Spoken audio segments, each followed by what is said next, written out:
নমস্কাৰ, স্বাগতম জনাইছোঁ যোৰহাটত থকা ৰিচা কাৰ প্লেচৰ অন্য এটা ভিডিঅ'লৈ। আজি দেখাবলৈ লৈছোঁ আপোনালোকক মই 2022 চনৰ খুব কম ৰানিং, খুব কম চলা এখন ইক'ভেন।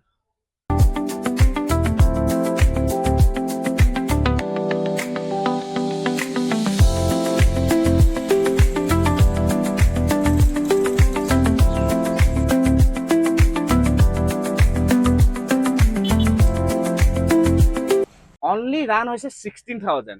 গাড়ীখন লগত গোটেইকেইটা leather seat cover, tyre condition খুব ধুনীয়া হৈ আছে, ইণ্টেৰিয়ৰ কণ্ডিশ্যনো খুব ধুনীয়া হৈ আছে। আপুনি 22 চনৰ এই ইক'ভেনখন ল'বলৈ আহিব লাগিব আপুনি যোৰহাট ৰিচা কাৰ প্লেচলৈ, আৰু সোনকালে আহক, ভিজিট কৰক। যদি এক্সচেঞ্জ কৰিব বিচাৰে কিবা যিকোনো গাড়ী আপুনি এক্সচেঞ্জ কৰিব পাৰিব, আৰু ৰিফাইনেন্স এভেইলেবল আছে। আপুনি আহক যোৰহাটলৈ, মালোৱালি বাইপাছতে থকা যোৰহাট ৰিচা কাৰ প্লেচ ভিজিট কৰক আৰু লৈ যাওক আপোনাৰ সপোনৰ গাড়ীখন।